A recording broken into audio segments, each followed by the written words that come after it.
ऐसे विपक्ष के लोगों को टारगेट करना ठीक नहीं है।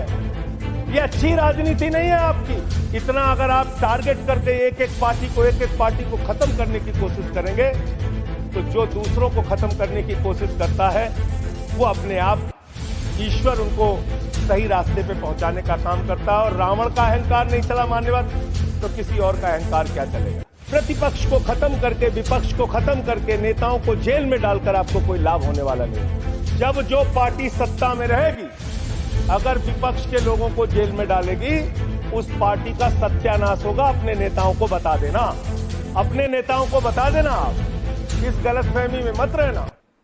ईडी का, सीबीआई का, जांच एजेंसियों का दुरुपयोग करके इस चुनाव में हमने देखा भाषा का स्तर। भारत के प्रधानमंत्री महंगाई पे बात नहीं करते महोदया, बेरोजगारी पे बात नहीं करते महोदया, किसानी पे बात नहीं करते। इस देश के अंदर अग्निवीर योजना के कारण भारत की सीमा को कमजोर करने का आपने काम किया, उस पे बात नहीं करते। भारत के प्रधानमंत्री, बड़े अफसोस के साथ कहना पड़ रहा है, कभी मुगल पे बात करते हैं, कभी मटन पे बात करते हैं, कभी मदरसा पे बात करते हैं, कभी मछली पे बात करते हैं। और हद तो तब हो गई जब देश के प्रधानमंत्री मुजरा जैसे शब्द का इस्तेमाल करते हैं। शर्म आती है। दुनिया के सबसे बड़े लोकतंत्र के प्रधानमंत्री ऐसी भाषा का इस्तेमाल कर रहे हैं। और बिहार में जांच एजेंसियों का दुरुपयोग, महाराष्ट्र में जांच एजेंसियों का दुरुपयोग, आप क्या करना चाहते हैं? मैंने अटल जी का भाषण सुना मानवर, उन्होंने कहा दुर्भावना से राजनीति नहीं होती, बड़े दिल से राजनीति होती है, बड़े मन से राजनीति होती है। बड़े मन की राजनीति करना सीखिए। ऐसे विपक्ष के लोगों को टारगेट करना ठीक नहीं है। ये अच्छी राजनीति नहीं है आपकी। दुर्भावना की राजनीति बंद कीजिए। अगर आपको भारत के लोकतंत्र को मजबूत बनाना है, भारत के संविधान को मजबूत बनाना है, तो सत्ता पक्ष का भी महत्व है, प्रतिपक्ष का भी महत्व है। प्रतिपक्ष को खत्म करके, विपक्ष को खत्म करके, नेताओं को जेल में डालकर आपको कोई लाभ होने वाला नहीं है। और पता नहीं कौन आपको सलाह देता है, किस गलतफहमी में आप लोग रहते हैं।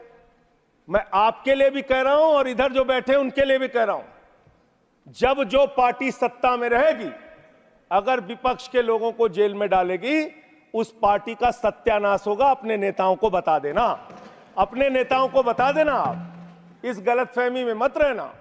जब व्यक्ति अहंकार में होता है तो उसको कुछ दिखाई नहीं पड़ता मान्यवर। रावण भी अहंकार में था। उसने लगा प्रभु श्री राम वनों में रहने वाले, जंगलों में रहने वाले, वो मेरा क्या बिगाड़ पाएंगे। लेकिन भालुओं की, बानरों की सेना बनाकर लंका को आग लगाने का काम प्रभु श्री राम ने किया, रावण का नाश करने का काम प्रभु श्री राम ने किया। उस अहंकार का भी नाश होगा।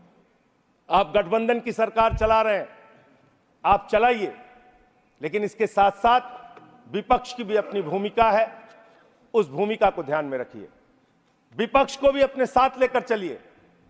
इतना अगर आप टारगेट करके एक एक पार्टी को खत्म करने की कोशिश करेंगे तो जो दूसरों को खत्म करने की कोशिश करता है वो अपने आप ईश्वर उनको सही रास्ते पे पहुंचाने का काम करता है। और रावण का अहंकार नहीं चला मान्यवर तो किसी और का अहंकार क्या चलेगा। और हिंदू धर्म कितना विराट धर्म है, कितना विशाल धर्म है।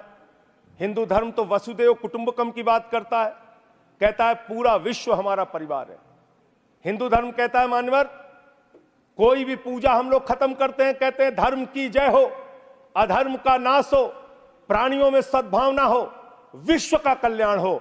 लेकिन अफसोस है कि भारतीय जनता पार्टी की मानसिकता है प्राणियों में दुर्भावना हो, प्राणियों में बंटवारा हो, प्राणियों को आपस में बांटा जाए। इनके लिए बहुत अच्छी लाइन है, वो मैं कहना चाहता हूं। बहुत ही अच्छी लाइन आप लोगों के लिए लिख कर लाया था कि किस तरह से आप लोग मुद्दों से ध्यान हटाना चाहते हैं। सभी का ध्यान बांटा जा रहा है, सभी का ध्यान बांटा जा रहा है। यह हिंदुस्तान बांटा जा रहा है, सभी का ध्यान बांटा जा रहा है। यह हिंदुस्तान बांटा जा रहा है। हमें ये मंदिर और मस्जिद दिखाकर हमारा ध्यान बांटा जा रहा है, हमारा ध्यान बांटा जा रहा है। ध्यान बांटने की कोशिश मत कीजिए, मुद्दों पर बात कीजिए। बेरोजगारी बड़ा मुद्दा है, महंगाई बड़ा मुद्दा है, अशिक्षा बड़ा मुद्दा है। जदि आपंक आम भिडी भल लगा तेब आम चैनल को लाइक शेयर और सब्सक्राइब करने को जमा भी भूलु नहीं।